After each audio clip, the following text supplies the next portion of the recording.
Welcome everyone, and thank you for attending the Independent Trustee Alliance webinar series. Today's topic is questions to ask the Attorney and CPA, presented by Dave Foles of Trust Counselor LLC in Dallas, Texas. My name is Kevin Quinn. I'm the president of the Independent Trustee Alliance. I will also be the moderator for this session. Please hold questions or type them in the chat box so they can be addressed at the end of the presentation, and a recording of this session will be available. The ITA is a professional association formed by trustees, fiduciaries, and other family consultants who work independently or for family offices. We believe the independent trustee is a rising profession, though one that leaves many people asking, what is an independent trustee, and how can I be assured you know what you're doing? Thus, the objective of the Independent Trustee Alliance is to raise the awareness of the profession of independent trustee through marketing, continuing education, workshops, and conferences. We'll shape the future by educating, training, and certifying the professionals of today and tomorrow, as well as family members and even beneficiaries. Our lofty goal is one day advisors will say to their clients, you need an independent trustee, and that trustee needs to be ITA certified. Membership in the Alliance is open to anyone who is now or wants to in the future be an independent trustee, as well as those in related professions who support the concept. Benefits of membership includes access to fully ACA compliant health insurance through Cigna. For more information, please visit trusteealliance.com or visit us on LinkedIn. So as we begin, a reminder, information presented in this webinar is not to be construed as legal advice. And let's dive in. As you can see, Dave has worked in this space for many years.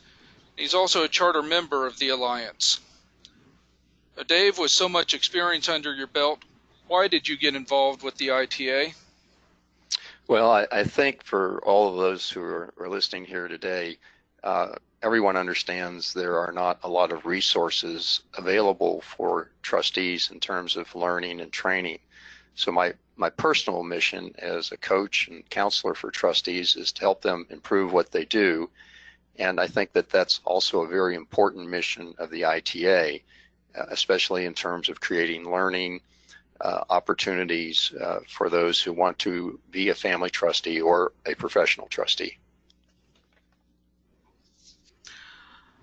Okay, well, Dave, thank you for presenting today's topic, and if you're ready, I'm just going to turn the floor over to you and let you take it from here. Okay, thank you. Well, let's begin.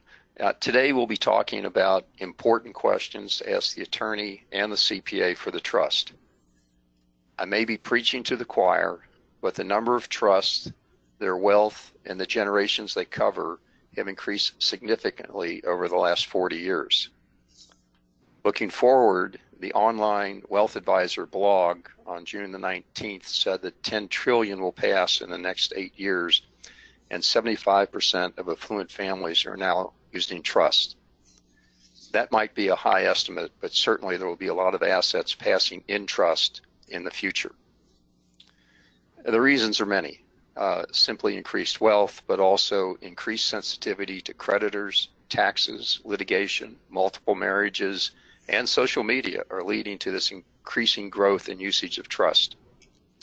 In addition, the complexity and the increasing needs of beneficiaries have become more complicated, and the investments that trustees have to deal with are becoming more sophisticated with greater liabilities.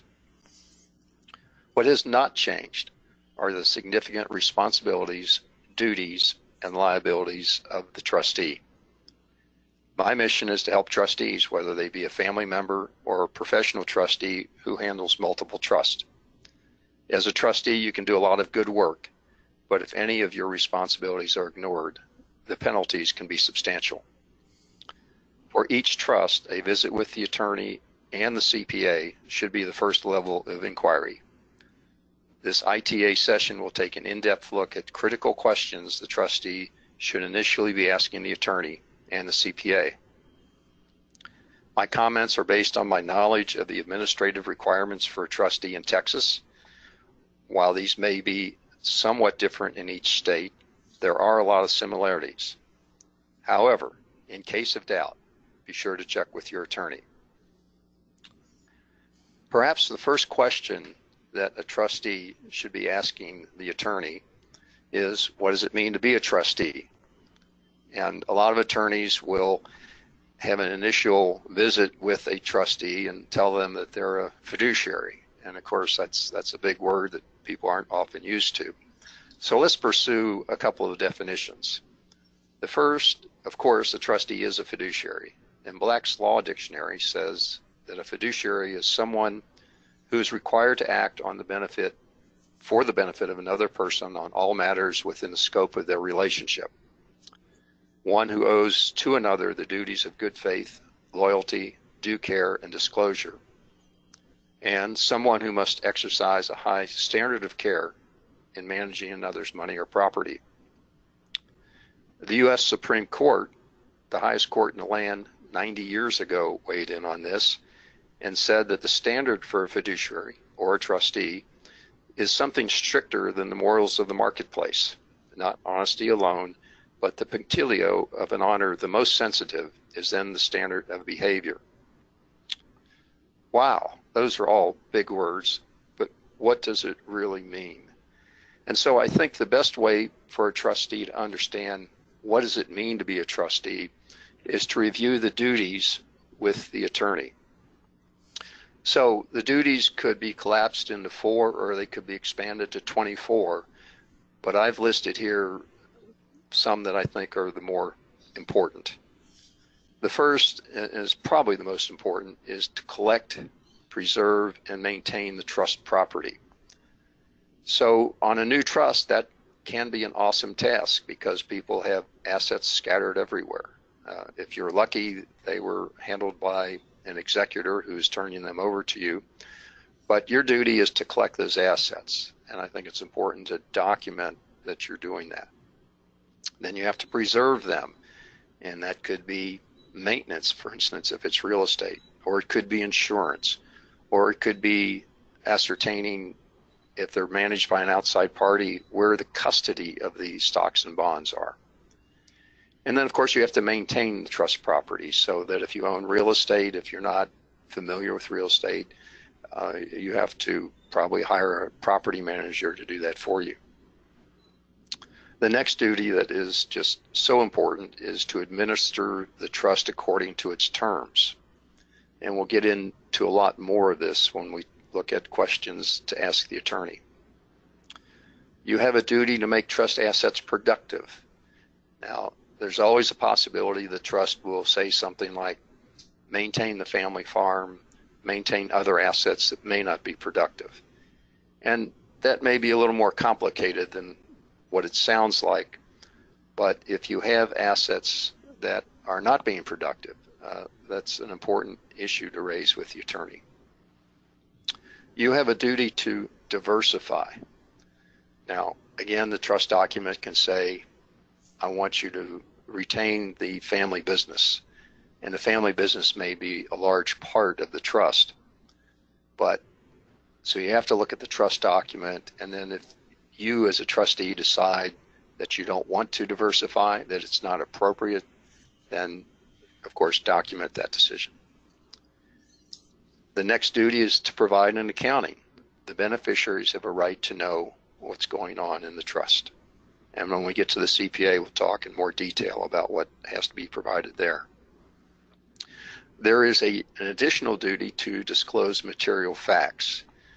Now that's kind of a gray area and may be different in every state, but in any case, it's probably best practice to talk about material facts. So that could be that you're hiring somebody to manage the real estate, you're hiring somebody to manage the investments, anything that is material. And I know that's kind of a gray area, but if you think that the beneficiaries might want to know, then it's probably a good idea to tell them. A trustee has a duty of skill and care. And this standard is, again, probably a little different in most states. Some states have a prudent man standard. Some have a prudent investor standard. Those are somewhat different. But as a trustee, you have a responsibility to take care of assets. And if you are not experienced in it with those particular assets, then it's important for you to go out and find someone who is. You have a duty of impartiality, and I think that most trustees recognize that if you have 3 income beneficiaries, that you need to be treating them roughly the same, depending on the language in the trust, as relates to beneficiaries. But don't forget, you also have a duty of impartiality to the remaindermen, those that would take after the income beneficiaries die. So you have to balance that also. Duty of loyalty and the duty to avoid conflicts of interest, I think, to some extent are the same. But that means that while you're allowed a trustee's fee, you're not allowed to profit from the trust. So it also means probably in many states you're not allowed to borrow from the trust. If there's an opportunity, let's say it's a private equity opportunity, it comes to you because you're trustee of the trust, then you have to make a decision on whether that's appropriate for the trust. It doesn't mean that you can just go ahead and do it on your own and the heck with the trust. That can get complicated. And again, that's probably something you need to be visiting with the attorney about. As trustee, you have a duty to enforce and defend claims. So if there's an injury to the trust of any kind, then you have to evaluate whether or what you're going to do with that. Now, it doesn't mean you have to go out and sue another party, but it means you have to carefully consider what that claim is, whether it's against the trust or the trust against someone else. And if you decide that, for instance, you don't want to sue, then document that. If you're going to settle, document that. You have a duty to give notice. So that means you got to be sure to tell the beneficiaries that they're entitled to distributions. Now, presumably they have a copy of the trust document, but they need to know that they're entitled to distributions under certain standards. If there's a contribution to the trust, then I think it's important to give the beneficiaries notice that there has been a contribution. If you are resigning as trustee or you're appointing someone to handle a certain part of the investments for you, and that's a material type of action, you need to let them know. Now, resignation always is a material event, but other events maybe not. And then finally, there's a duty of confidentiality with respect to the trust and the beneficiaries. And I think all professional trustees totally understand that. But if you're a first-time trustee, family member, neighbor, business partner, then it's important that everything about the trust remains confidential. You can't, talk at a cocktail party about, oh man, you wouldn't believe what's going on in this trust. That's just not something you're allowed to do. So let's move on to get deeper in the weeds here on questions to ask the attorney. Now, this is not on the slide, but I think it's probably one that kind of preempts all the questions here. The first question you really have to ask yourself is, can the attorney adequately represent the trust?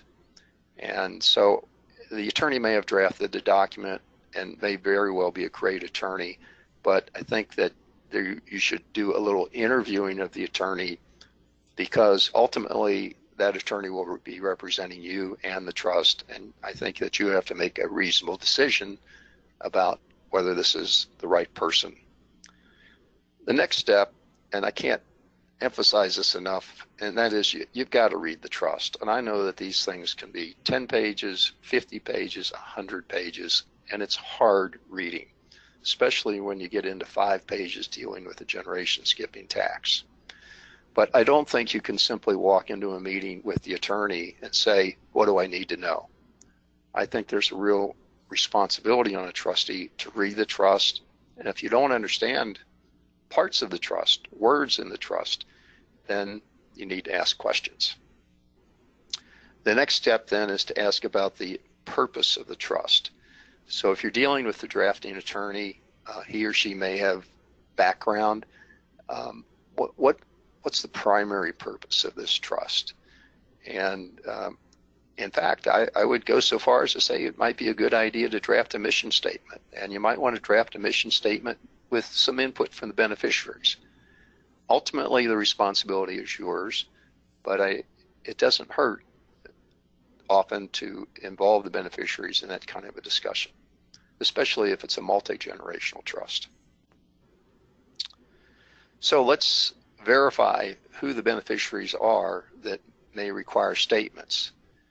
This may be somewhat different in every state, but typically your income beneficiaries will absolutely be entitled to statements. Remaindermen, that may be a gray area, but I think it's important to ask the attorney to get their advice on who's going to get accountings. Next question is, and this kind of goes along with the same thing, is what do I have to put in that accounting? And by the way, if you're not providing these accountings, then I think you can assume, maybe different in every state, but that the statute of limitations is not running until you give that information. So what's material information? Well, if you just got a stock and bond portfolio, other than hiring an investment advisor, they may not be anything material there. But I think it's important to have that kind of discussion with the attorney just for you to take notes and to kind of be aware of what might be above and beyond the regular periodic accounting.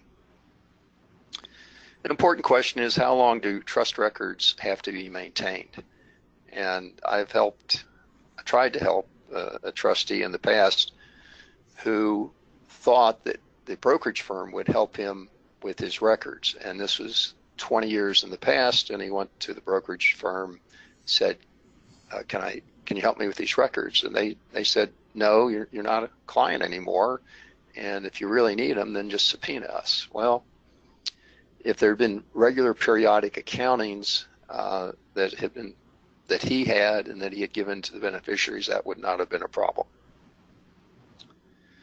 And how long do these records have to be maintained? That may be different in every state, but certainly any important documents, tax returns, for instance, probably need to be retained for a long period of time.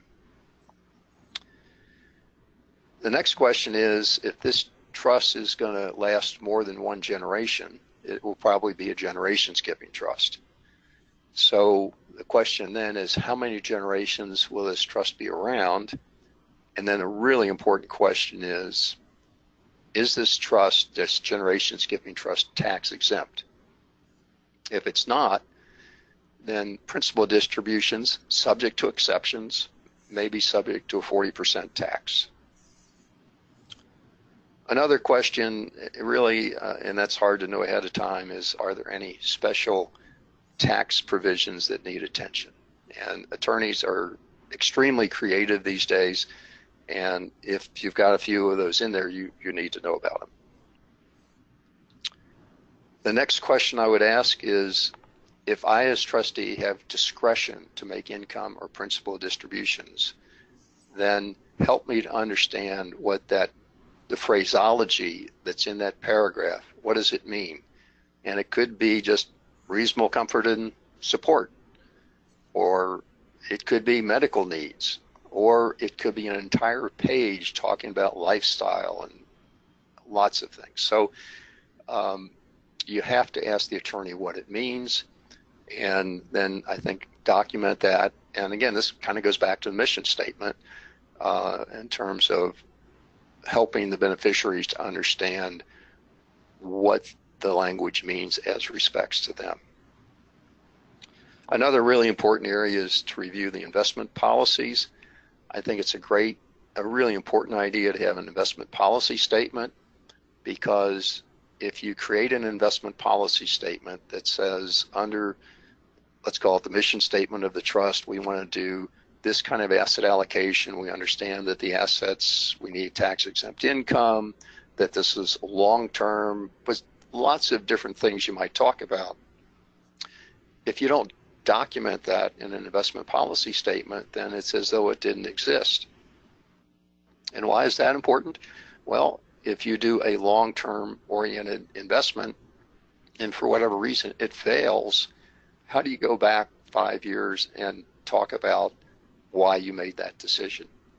If you document it, it's in print, it's a whole lot easier than trying to remember why you made that decision. If any of the investments are greater than 10% of the overall assets, then if it's a family business or ranch, how do you address this issue of diversification? Just because a trustee is required to diversify doesn't mean that you have to, but if you don't diversify, then I think you need to have some good reasons and, of course, document that and ask the attorney for assistance in that.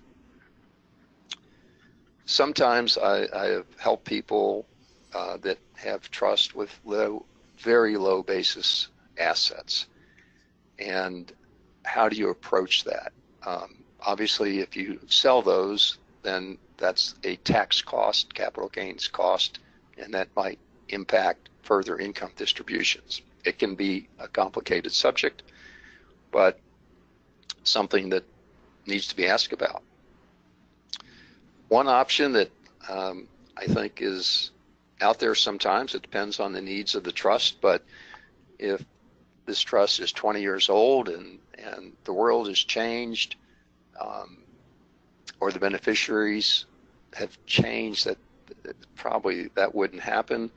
But can the trust be modified? Can we go to court? Can we decant? Can we do something that adjusts the trust that more accurately reflects the needs of the beneficiaries in today's environment?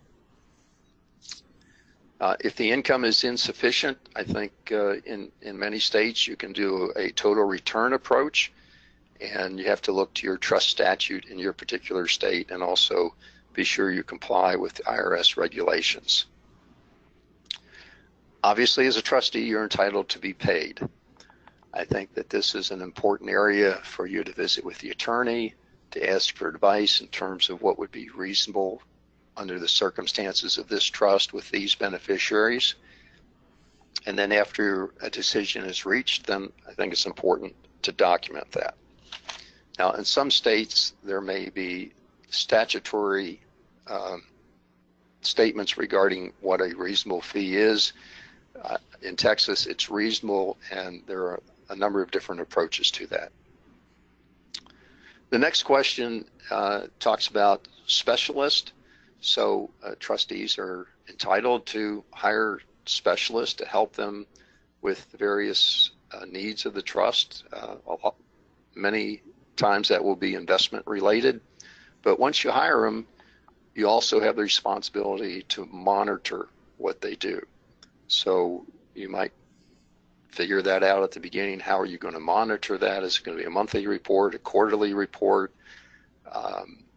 Is there, if it's an investment of some kind, is there an index that you can gauge how well they're doing? And then finally, we're getting down to what are your liabilities and trust as a trustee?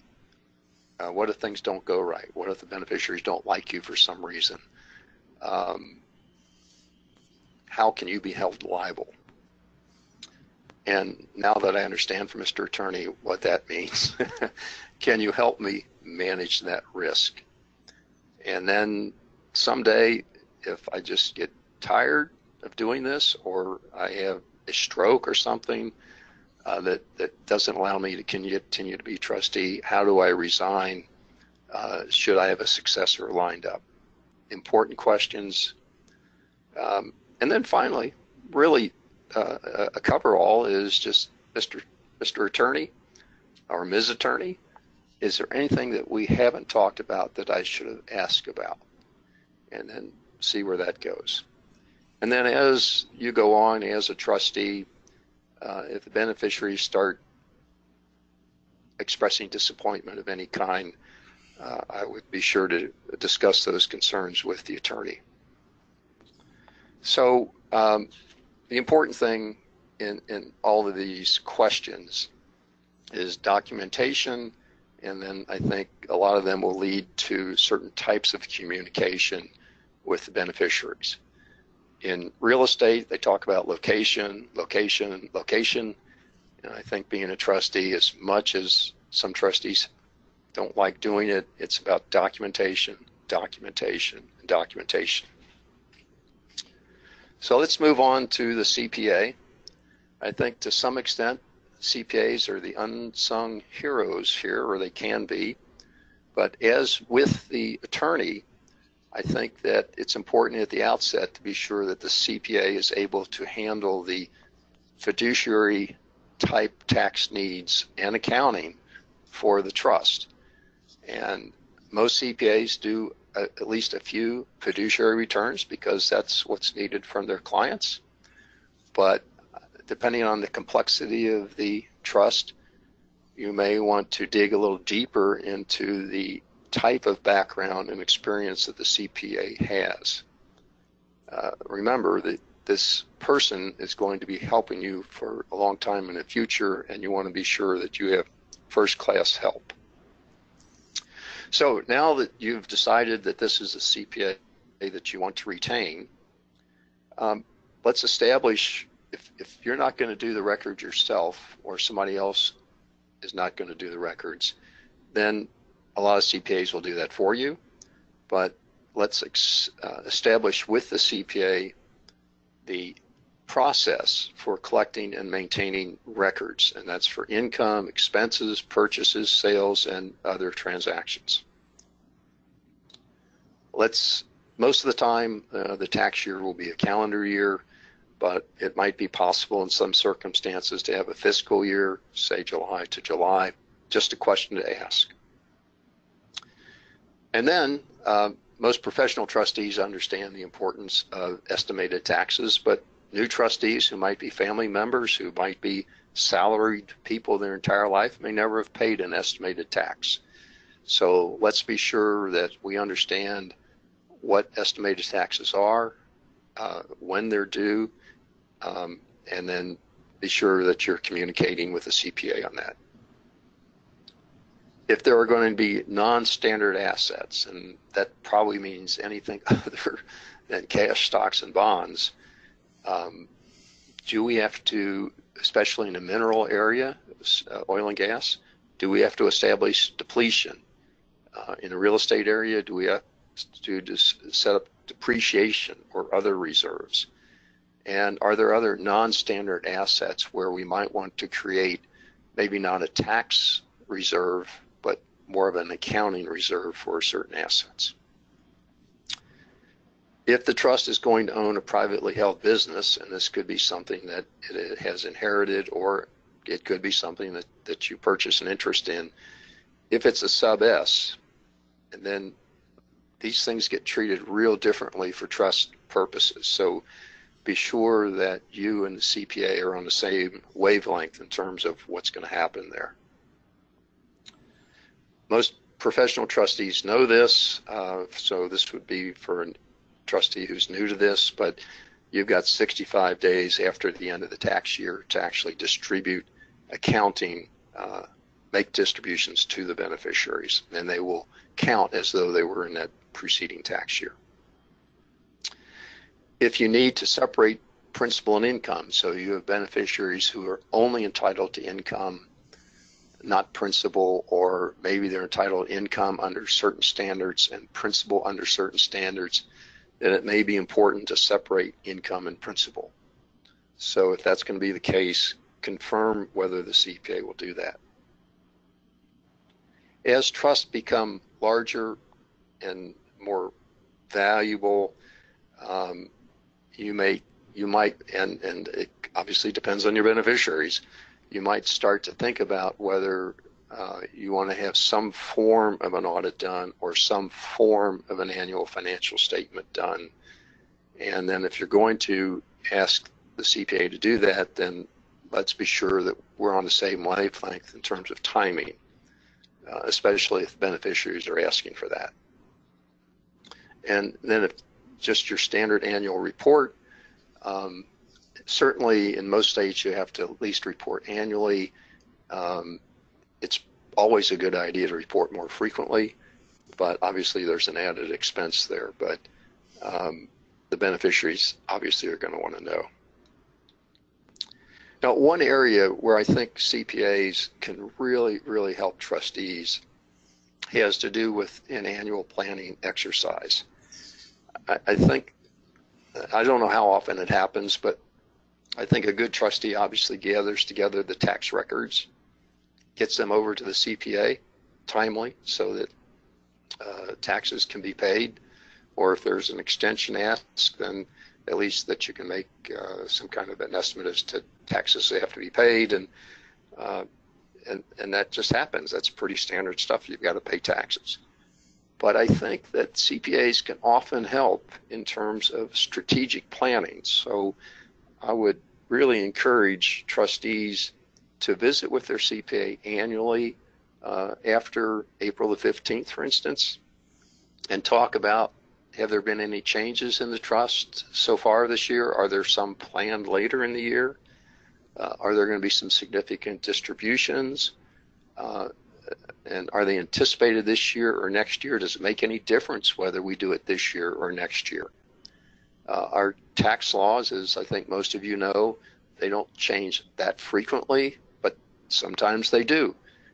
In 2012, we had a 15% capital gains tax. In 2013, that became almost 24%, at least in the higher brackets. So if you know you're going to do some tax, if you're going to do some selling and gains will be incurred, then let's work with the CPA and see whether it makes any difference when these are done. Somewhat differently, but somewhat along the same lines, it used to be we worried about federal estate taxes. Well, now with $11+ million exemption, we don't worry quite as much about estate taxes, but we do worry about trying to get us a step up in basis at death. So if some beneficiaries have died, well, it might be too late, but let's say if they're in poor health and they've got certain kinds of powers of appointment, can somehow we use these to step up basis and assets? We talked a little bit about the total return approach with the attorney. Same question here with the CPA. If we do a total return approach to the beneficiaries, how will capital gains be treated? And you don't need to know the detail of that, but it's just a discussion that I think you need to have before you go down that road. Income that's passed out of the trust obviously is income to the beneficiaries. Sometimes, all things being equal, you may want to increase that depending on the relative brackets of the trust and the beneficiaries. So let's talk about that. If the trust has an interest in a partnership or an LLC that's treated as a partnership and there are gains that are going to happen this year or losses, how does that impact the trust? And importantly for the trust is, are you going to have enough cash to pay for those taxes? There are some irrevocable grantor trusts that have been created in the last few years, and they have a clause in there that allows the grantor to swap assets so that theoretically the grantor might swap assets with high basis into the trust and take low basis from the trust out so that they get a step up in basis at the grantor's death. Kind of an interesting concept, but certainly one that the attorney and the CPA need to be working with you on. So I think at the end of the day, the CPA and the attorney can be invaluable to you. Certainly stay in touch with them. And I think you'll be able to do a much better job as a trustee, and hopefully the beneficiaries will appreciate that. So Kevin, that pretty much concludes my part of the presentation. Do we have any questions out there? Okay. Well, if anyone has any questions at this time, if you would enter it in the chat box or let me know via the chat box and I'll unmute your line and you can ask Dave a question.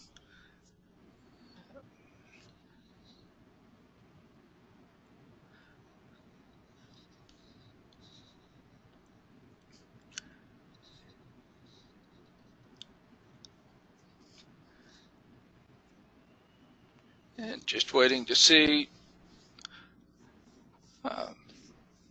Dave, it looks like you answered all questions and anticipated questions quite thoroughly.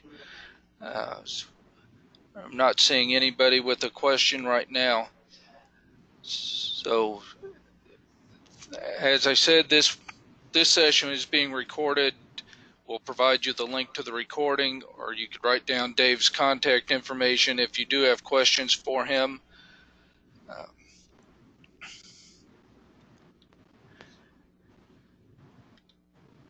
Now, oh, I'm sorry, we do have one question here for you, Dave. All right. Richard said, asked if you addressed liability policy in the first part. Yeah, that's a good question. Depending on the size of the trust and the expense of insurance, that might be something that you would like to ask the attorney about and see if he or she has had past experience with insurance and help you in that direction. It's not, let me assure you, it's not like buying car insurance. There are not many providers out there, and I think you have to be real careful about the types of coverage and the length of the coverage. So again, ask the attorney. The CPA might be able to help you there, but I think that's more of an attorney question. Okay. Thank you.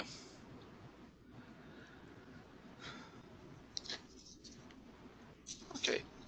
Well, Dave, thank you again for presenting this topic today. We covered quite a lot of ground, a lot to absorb, and I know we just kind of touched the peaks of the mountains there. Our next webinar will be in August, and we'll publish details next month.